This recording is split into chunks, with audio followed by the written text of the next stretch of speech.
अस्सलाम वालेकुम वरहमतुल्लाहि वबरकातुहू। बिस्मिल्लाहिर्रहमानिर्रहीम। अल्हम्दुलिल्लाहि रब्बिल आलमीन वस्सलातु वस्सलामु अला रसूलिल करीम अम्मा बाद। अल्लाह ताला की तौफीक से हम आज एक वीडियो सीरीज़ का आगाज़ करने जा रहे हैं जिसका टाइटल है कुरान एंड साइंस। इसके लिए हमने पहला टॉपिक यानी पहला लेक्चर जो हमने चूज़ किया है वो है law of conservation of mass.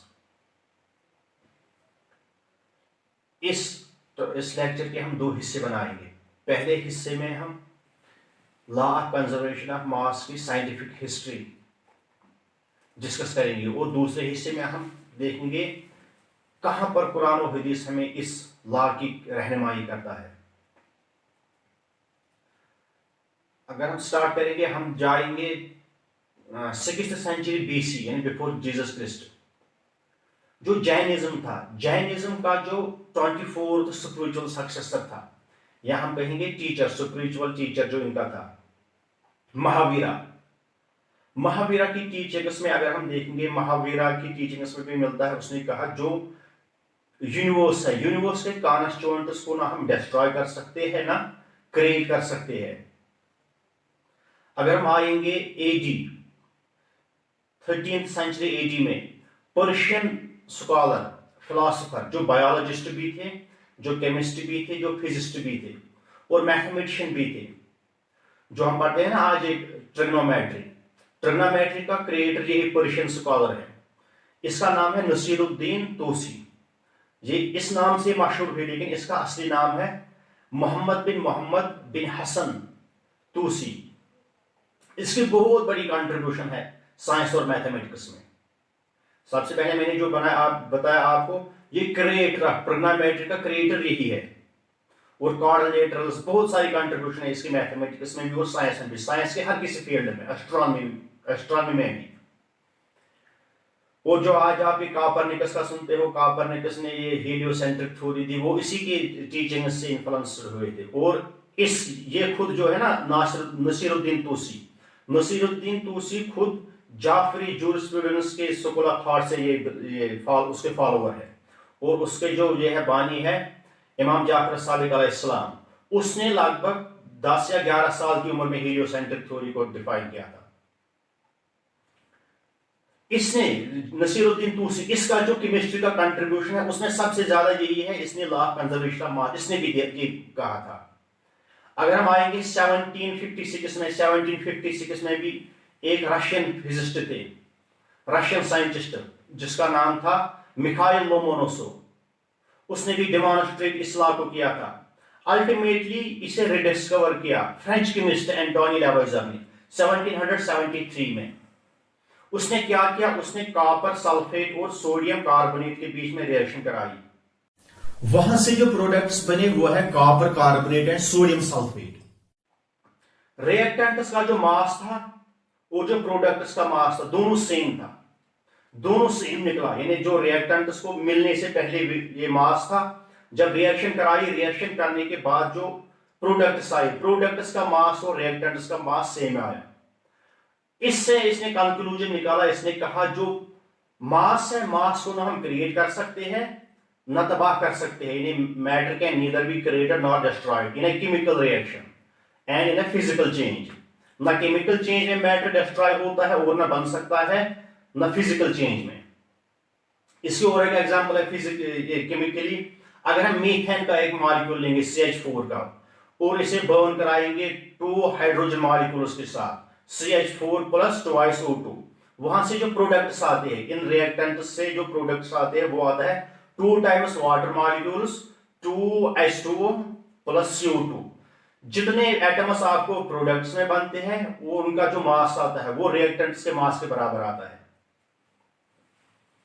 Physical change क्या होता है? फिजिकल चेंज होता है अगर आपके पास आइस क्यूब है किसी आइसोलेटेड सिस्टम में जहां पर आप मैटर को बाहर नहीं जाने देते हो, आप उस आइस क्यूब को हीट अप कराओगे ताकि वो मेल्ट हो जाए। फॉर एग्जांपल उसका मास जब वो आइस की फॉर्म में था उसका मास था 1 kg। जब आपने उसे मेल्ट कराया, मेल्ट करने के बाद जब उसे लिक्विड बनेगा नहीं पानी बनेगा, आइस को पानी बनेगा, पानी बनने के बाद अगर आप उसका ये मास फिर से निकालोगे, उसका मास आएगा उस आइस क्यूब के मास के बराबर।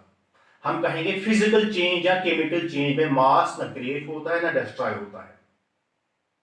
या अगर आप किसी कंटेनर में ये लोगे, पानी लोगे, फिर उसे हीटर करोगे, वहां से वो इवापोरेट हो जाएगा। इवापोरेट जब वो हो जाएगा, उससे जो वाटर वेपर सारा जो आपको इवापोरेट करना है, वहां से जो वाटर वेपर्स बनेंगे उन सबों को ये कलेक्ट करना है। उनका जो मास आएगा सबों को कलेक्ट करके, अगर जो उनका वॉल्यूम ज्यादा होगा, उनका मास आएगा बराबर मास ऑफ वाटर के, जिससे वो बने। हम कहेंगे फिजिकल या केमिकल चेंज में मैटर को ना हम क्रिएट कर सकते हैं ना डिस्ट्रॉय कर सकते हैं। इसके बाद 1842 में एक साइंटिस्ट आए जिसका नाम था जूलियस रॉबर्ट मेयर। उसने law of conservation of energy को डिस्कवर किया। उसने कहा energy can neither be created nor destroyed, जिसे हम दूसरे मामलों में फर्स्ट लॉ ऑफ थर्मोडायनेमिक्स भी कहते हैं। इन्हें एनर्जी को ना हम बना सकते हैं ना तबाह कर सकते हैं। एनर्जी, इसके एग्जांपल क्या है? फॉर एग्जांपल हमारे पास एक पेन है, ये यहां पर है, ये पहले नीचे था, हमने इसे उठाया यहां पर रखा, हमें मस्कुलर एनर्जी लगी इसे नीचे से उठाने में, यहां टेबल पर रखने में। अब इसमें यहां पर एनर्जी स्टोर है, इस पेन में एनर्जी स्टोर है with respect to its position because it is above the surface of earth. यहां पर इसे पोटेंशियल एनर्जी है। इसे जब नीचे में डालूंगा, यहां पर इसे मैक्सिमम पोटेंशियल एनर्जी, जब जितना ये नीचे नीचे आएगा, इसे वेलोसिटी आएगी। इसकी वेलोसिटी की वजह से बॉडी में काइनेटिक एनर्जी आती है। ऊपर जब हमने इसे डाला, इसकी वेलोसिटी कम थी, इसकी हम कहेंगे काइनेटिक एनर्जी इसमें आई। जो पोटेंशियल एनर्जी इसमें स्टोर थी वो अब कन्वर्ट होना काइनेटिक एनर्जी में। जितना जितना ये सरफेस ऑफ अर्थ की जानिब जाएगा, उतना उतना इसकी वेलोसिटी इंक्रीज हो जाएगी और काइनेटिक एनर्जी भी इंक्रीज होती जाएगी। यानी हम कहेंगे पोटेंशियल एनर्जी चेंज होती है काइनेटिक एनर्जी में, लेकिन हर किसी पॉइंट पर जब ये नीचे आया, हर किसी पॉइंट पर sum of potential energy plus sum of kinetic energy आएगा कांस्टेंट। जब पोटेंशियल एनर्जी डिक्रीज हो जाएगी, काइनेटिक एनर्जी इंक्रीज हो जाएगी। अगर हम और एक एग्जांपल इसके लिए हम कहेंगे, जो माउंटेन्स होते हैं, माउंटेन्स पर ये बर्फ होता है, बर्फ को होती है हाइट, जमीन के सरफेस के मुकाबले में उसको हाइट होती है, वहां पर उसे पोटेंशियल एनर्जी होती है। जब वो मेल्ट होता है, वो दो पहाड़ों के बीच में आता है, हम उसे कलेक्ट करते हैं, हम उसे बहुत आगे दीवार खड़ा करते हैं, वहां पर पानी बहुत जमा होता है डैम में। उस डैम में पानी को हाइट मिलती है, फिर उसे हम पाइप से नीचे लाते हैं, उसकी डेप्थ हम कम कराते हैं, लेकिन पाइप से नीचे लाते हैं, वो बहुत जोर से नीचे आती है। जब उसे पहले उसे पोटेंशियल एनर्जी होती है उस वाटर को, जब वो पाइप से नीचे आता है वो बहुत तेज आता है, उसकी काइनेटिक एनर्जी इंक्रीज होती है। उस काइनेटिक एनर्जी को हम इस्तेमाल करते हैं, व्हील रोटेट कराते हैं उससे। व्हील जब रोटेट होता है, व्हील के साथ अटैच होता है शाफ्ट ऑफ द डायनामो। फिर उस शाफ्ट को डायनामो में होता है कॉइल्स होती है मैग्नेटिक फील्ड में। पोटेंशियल एनर्जी ऑफ वाटर हुई change kinetic energy of water में, क्योंकि उसे वेलोसिटी आई।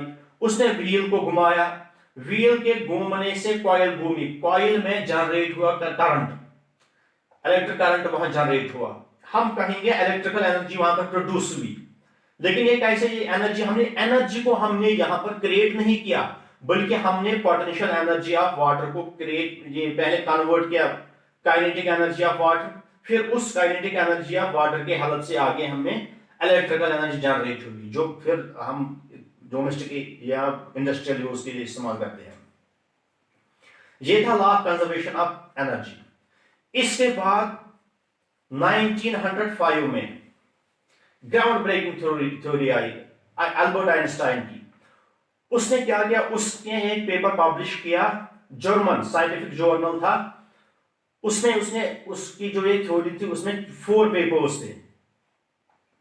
इसका टाइटल था, थ्योरी का टाइटल था, does the inertia of the body depend upon its energy content. उसने कहा mass equal to E divide by C square. यानी अगर किसी बॉडी में एनर्जी होगी, आइंस्टाइन ने कहा उस एनर्जी की वजह से बॉडी में मास भी होता है। अगर उसे अपना रेस्ट मास होता है, लेकिन अगर उसे एनर्जी भी होती है, एनर्जी की वजह से भी इसे एक्स्ट्रा मास और आता है। एक होता अपना जिसे हम कहते हैं quantity of matter content in the body, mass. इसके अलावा अगर इसमें एनर्जी भी होगी, इस एनर्जी की वजह से आइंस्टाइन कहते हैं इसकी वजह से भी इसमें मास आता है। उसको कहा वो मास आता है, वो एक्स्ट्रा मास इक्वल टू आता है E डिवाइड बाई जो इसमें एनर्जी होती है, चाहे पोटेंशियल एनर्जी, काइनेटिक एनर्जी या थर्मल एनर्जी या कोई भी एनर्जी इसमें प्रेजेंट हो, इन सारे एनर्जीज को सम करना है और डिवाइड करना है सी स्क्वायर से। यानी सी होता है यहां पर स्पीड ऑफ लाइट, जिसका एग्जैक्ट वैल्यू है 299792458 मीटर पर सेकंड। यह हम अप्रोक्सीमेटली कहते हैं 30 करोड़ मीटर पर सेकंड। ये मास आता है बराबर E energy divide by C square. C square होता है 30 करोड़ इंटू 30 करोड़। अगर आपके न्यूमरेटर में जो क्वांटिटी एनर्जी अगर ये कम, इसका वैल्यू कम होगा, हम अगर कहेंगे 10,000 जूल तक भी होगा, लेकिन इतनी बड़ी क्वांटिटी जब इसे डिवाइड, इतनी ह्यूज क्वांटिटी इसे जब डिवाइड होगी, वहां से जो अल्टीमेट क्वांटिटी आएगी यानी mass, extra mass due to the energy, वो बहुत कम आएगा। वो मास इतना कम आएगा, इतना कम आएगा, हमारे पास इतनी प्रिसाइज एंड इतनी सेंसिटिव बैलेंसेस नहीं है ताकि वो इस मास को मेजर करे। लेकिन अब कहां पर ये मेजरेबल मास, किसी बॉडी में, किसी रिएक्शन में या किसी बॉडी में कहां पर ये एनर्जी इतनी होती है जहां से हमें कोई मेजरेबल मास मिले?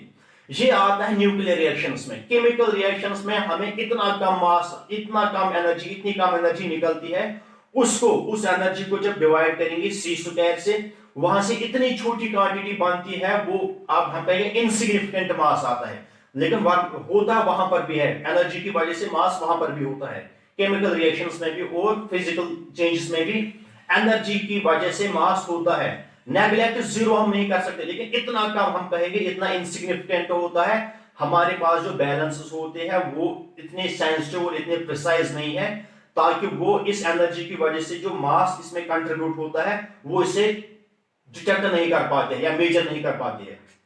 अब जो न्यूक्लियर रिएक्शंस है, न्यूक्लियर फिशन है, न्यूक्लियर फ्यूजन।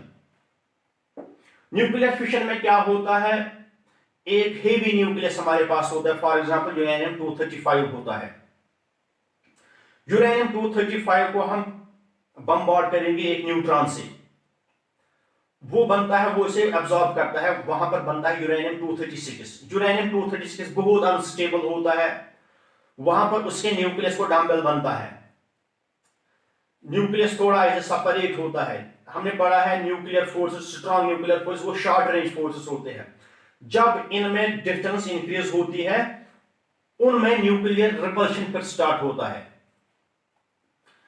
वो दो, एक बड़ा न्यूक्लियर सेपरेट होता है, दो फ्रेगमेंट से बनते हैं। हम कहेंगे यूरेनियम 236 के केस में जब वो एब्जॉर्ब करता है न्यूट्रॉन को, वहां बनता है बेरियम एंड क्रिप्टन और निकलते हैं 3 न्यूट्रॉन्स। लेकिन यहां पर बहुत ट्रमेंडस अमाउंट ऑफ एनर्जी निकलती है, ट्रमेंडस अमाउंट। एक एटम, एक यूरेनियम एटम के फिशन से निकलती है हमारी 20 crore 25 lakh joules of energy. इससे जब करेंगे डिवाइड सी स्क्वायर से, यानी यहां से इतनी एनर्जी से कंट्रीब्यूट जो मास हो जाएगा यूरेनियम एटम को या किसी भी एटम को, वो आएगा बराबर m equal to E this 20 crore 25 lakh divide by C square. यहां पर समथिंग थोड़ा मास डिफेक्ट आएगा, यहां पर मास कुछ निकलेगा। इस मास को हम, आइंस्टाइन ने कहा ये मास हुआ कन्वर्ट एनर्जी में, क्योंकि E equal to mc square का मतलब है mass and energy are interconvertible. इन्हें मास को हम कन्वर्ट कर सकते हैं एनर्जी में और एनर्जी को कर सकते हैं कन्वर्ट मास में। अब मास की कन्वर्शन एनर्जी में, इसके एग्जांपल है फिशन रिएक्शन जो हमने बोली यूरेनियम 235 की। इसी तरह न्यूक्लियर फ्यूजन जो होता है, जहां पर दो हाइड्रोजन एटम्स मिलते हैं, बनाते हैं हीलियम एटम, वहां पर भी ट्रमेंडस अमाउंट ऑफ एनर्जी निकलती है। और हत्ता कि न्यूक्लियर फ्यूजन में, न्यूक्लियर फिशन से भी ज्यादा एनर्जी निकलती है। इसीलिए हम कहते हैं जो एटम बॉम्ब होता है, जहां पर न्यूक्लियर फिशन इस्तेमाल होता है, वो इतना खतरनाक नहीं होता। खतरनाक वो होता है, तबाहकुन वो होता है, डिस्ट्रक्टिव वो होता है, लेकिन न्यूक्लियर फिशन इतना डिस्ट्रक्टिव नहीं होता है जितना न्यूक्लियर फ्यूजन होता है। क्योंकि nuclear fusion nuclear fusion, nuclear fusion वाला कंसेप्ट इस्तेमाल होता है, ये होता है हाइड्रोजन बम में। हाइड्रोजन बम इसीलिए बहुत ज्यादा डिस्ट्रक्टिव होता है एटम बम से भी। इसलिए हम कहते हैं एक हाइड्रोजन बम को डालने के लिए उसे लेकिन बहुत ज्यादा हीट होनी चाहिए वहां पर, ताकि एक हाइड्रोजन बम ये वो एक्सप्लोड हो जाए। उसके लिए पहले डालना होता है एटम बम, उसके बाद डालना होता है हाइड्रोजन बम, ताकि उसे इतनी ज्यादा हीट मिले जितने उसे फ्यूजन के लिए जरूरत हो, और वो हीट उसे खाली एटम बम दे सकता है। ये थी एग्जांपल जहां पर हम मास को करते हैं कन्वर्ट एनर्जी में।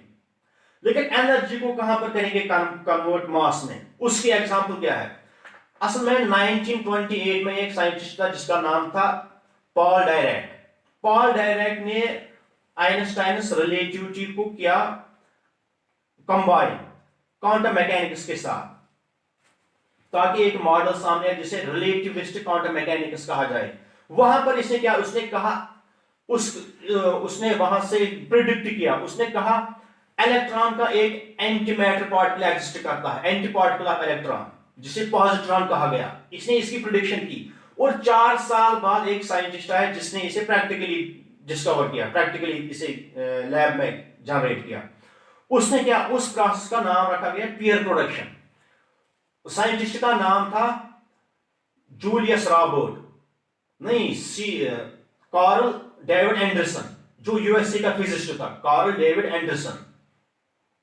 उसने क्या किया, उसने एक गामा रे फोटॉन को पास किया न्यूक्लियस की विसिनिटी से। न्यूक्लियस की विसिनिटी में क्या होता है, न्यूक्लियस में होता है वहां वो हमने पढ़ा है electric field, strong electric field होता है न्यूक्लियस की विसिनिटी में। उसने गामा रे फोटॉन को पास कराया इस इलेक्ट्रिक फील्ड की विसिनिटी में। इसे क्या हुआ, इसे स्प्लिटिंग हुई, इस गामा रे फोटॉन को इससे बना इलेक्ट्रॉन एंड पॉजिट्रॉन। इलेक्ट्रॉन होता है नेगेटिवली चार्जड, पॉजिट्रॉन होता है पॉजिटिवली चार्जड, लेकिन दोनों का मास सेम होता है। इसी पॉजिट्रॉन को कहते हैं एंटी इलेक्ट्रॉन भी, या हम इसे कहते हैं एंटी मैटर पार्टिकल। इस प्रोसेस को पियर प्रोडक्शन कहते हैं। यानी इस प्रोसेस में हमने एनर्जी को किया कन्वर्ट मैटर में, क्योंकि यहां हम कहेंगे एनर्जी को हमने किया इलेक्ट्रोमैग्नेटिक रेडिएशन एनर्जी थी, उसे हमने रेस्ट मास एनर्जी में कन्वर्ट किया। क्योंकि इलेक्ट्रॉन रेस्ट में एग्जिस्ट करता है, उसका मास होगा रेस्ट में, हम कहेंगे वो रेस्ट मास एनर्जी है। इसी तरह पॉजिट्रॉन को भी। इनका रिवर्स क्या है, अगर पॉजिट्रॉन और इलेक्ट्रॉन मिलेंगे उसे एनिलिएशन कहते हैं। Converse process of pair production, annihilation, यानी जहां पर एक पॉजिट्रॉन और इलेक्ट्रॉन मिलते हैं, बनाते हैं वापस फोटॉन्स। ये है वो एग्जांपल जहां पर हम कहेंगे एनर्जी को हमने किया पहले पियर प्रोडक्शन में चेंज मैटर में, एनिलिएशन में हमने किया रिवर्स में, हमने इसे मैटर को ही किया चेंज एनर्जी में। अब आइए इस लेक्चर के दूसरे हिस्से पे, यानी कुरान और हदीस इस लॉ को कहां पर डिस्कस करता है, कुरान और हदीस इस लॉ की रहनुमाई हमें कहां पर करता है। अगर हम कुरान मजीद के 22वें सूरह पे आएंगे, सूरह हज 22, सूरह नंबर है 22, वर्स नंबर 73, 73वीं आयत। अल्लाह ताला फरमाते हैं या अय्युहन्नास ज़ुरिब मसलुन फस्तमिउ लहू इन्नल लज़ीना तदऊना मिन दूनिल्लाहि लन यख़्लुक़ू ज़ुबाबन वला यज्तमऊ लहू व इन यस्लुबहुमुज़ ज़ुबाबु शयअन ला यस्तंक़िज़ूहु मिन्हु ज़अफ़त तालिब व मतलूब। अल्लाह ताला फरमाते हैं या अय्युहन्नास, ए लोगों। अल्लाह ताला कुरान में किसी जगह फरमाते हैं या अय्युहल्लज़ीना आमनू, ए ईमान वालों। किसी वक्त फरमाता है या अय्युहल्लज़ीना कफरू, ए काफिरो। यानी किसी वक्त बिलीवर्स से मुखातिब होता है, किसी वक्त नॉन बिलीवर्स से। यहां पर अल्लाह ताला सबों को, चाहे आप बिलीवर्स हो या नॉन बिलीवर्स हो, सबों को मुखातिब होता है या अय्युहन्नास। अल्लाह ताला फरमाते हैं एक अजीम मिसाल पेश की जाती है, या अय्युहन्नास ज़ुरिब मसलुन फस्तमिउ लहू, ए लोगों एक अजीम मिसाल पेश की जाती है, एक मिसाल पेश की जाती है, आप गौर से सुनो। जिस मिसाल को अल्लाह ताला कहते हैं गौर से सुनो, समझिए वो कितनी इंपॉर्टेंट मिसाल होगी। अल्लाह ताला फरमाते हैं जिन चीजों को आप अल्लाह को छोड़ के इबादत करते हो, जिन चीजों की आप इबादत करते हो अल्लाह को छोड़ के, वो एक मच्छर को भी पैदा नहीं कर सकते। अल्लाह ताला फरमाते हैं जिन चीजों को आप मुझे छोड़ के इबादत करते हो वो एक मच्छर भी पैदा नहीं कर सकते हैं। वाला विज्तमाउ लहू, अगर वो इस काम के लिए सारे जमा भी हो जाए, हत्ता कि अगर एक मच्छर इनसे एक कोई चीज चुराए ले जाए, इनमें ये ताकत नहीं है कि वो इसे वापस छुड़ाए इस चीज को। ज़अफ़त तालिब व मतलूब, दोनों ज़ईफ है, तालिब भी मतलूब भी, यानी मांगने वाला जो अल्लाह को छोड़ के इन चीजों से मांगते हैं वो मांगने वाले भी है ज़ईफ, और जिनसे मांगा जाता है वो भी ज़ईफ है। अल्लाह ताला यहां पर कहते हैं यानी ये क्रिएट कुछ नहीं कर सकते हैं। अब मुस्नद इमाम अहमद बिन हंबल की मुस्नद ऑफ अहमद, उसमें हम जाएंगे, वहां पर है हदीस नंबर 8060 और 8061, ने 8007 और 8061। सही मुस्लिम में है 5543 और सही बुखारी में है 7559 और 5953। हदीस कुदसी है, अबू ज़ुरआ रज़ी अल्लाह तआला अन्हु फरमाते हैं मैं अबू हुरैरा रज़ी अल्लाह तआला अन्हु के साथ गया मरवान बिन हकम के घर, जो मदीने में उसका घर था मरवान बिन हकम का। हम जो ही वहां गए मरवान बिन हकम के घर, हमने वहां पर देखा तस्वीरें बनाई जा रही थी उसके घर में। जो ही अबू हुरैरा ने देखा तो उसने कहा मैंने अल्लाह के रसूल सल्लल्लाहु अलैहि वसल्लम से सुना और अल्लाह के रसूल ने अल्लाह से रिवायत की, यानी ये हदीस कुदसी है। अल्लाह ताला फरमाते हैं उस शख्स से बढ़कर जालिम कौन होगा जो मेरी तख्लीक की तरह तख्लीक करता है, जो मेरी तख्लीक की तरह तख्लीक करना चाहता है। इसे चाहिए फल यखलुकु ज़र्रतन, उसे चाहिए कि एक जर्रा बनाइए, टू क्रिएट एन एटम, यानी एक जर्रा बनाइए, या एक दाना बनाइए, या एक जू बनाइए, यानी to create the grain of wheat और to create the grain of barley. अल्लाह ताला चैलेंज देता है, किसी में, यहां पर इंसानों को कहता है किसी को ताकत नहीं है कि वो किसी चीज को क्रिएट करे। और कायनात में जो कुछ एग्जिस्ट करता है, चाहे जिन हो, चाहे मलाइका हो, चाहे इंसान हो, चाहे गैलेक्सीज हो, स्टार्स हो, सन प्लैनेट्स हो, माउंटेन्स, ट्रीज, जो अर्थ, जो कुछ प्लैनेट्स, जो कुछ है, ये क्रिएचर, इसे क्रिएचर कहते हैं, मखलूकात। अल्लाह ताला कहता है अल्लाह खालिकु कुल्लि शैइन, मैं तमाम चीजों का पैदा करने वाला हूं, खालिक हूं। और हम जो है हम मखलूकात है, हम में क्रिएट करने की सलाहियत नहीं है, बल्कि क्रिएट करने की सलाहियत अल्लाह ताला में है। अल्लाह खालिकु कुल्लि शैइन, अल्लाह तमाम चीजों का खालिक है। और अल्लाह ताला अपने बारे में कुरान में Surah Yasin chapter number 36 verse number 82, यानी 36, सूरह नंबर है 36 और वर्स नंबर है 82। अल्लाह ताला फरमाते हैं इन्नमा अमरुहु इज़ा अरादा शैअन अन यक़ूल लहू कुन फयकून। अल्लाह ताला फरमा, इसका माना है अल्लाह ताला का मामला ये है जब वो किसी चीज के होने का इरादा करता है तो वो बस कहता है हो जा, तो वो हो जाती है, कुन फयकून, बस वो हो जाती है। वमा अलैना इल्लल बलागुल मुबीन। अस्सलाम वालेकुम।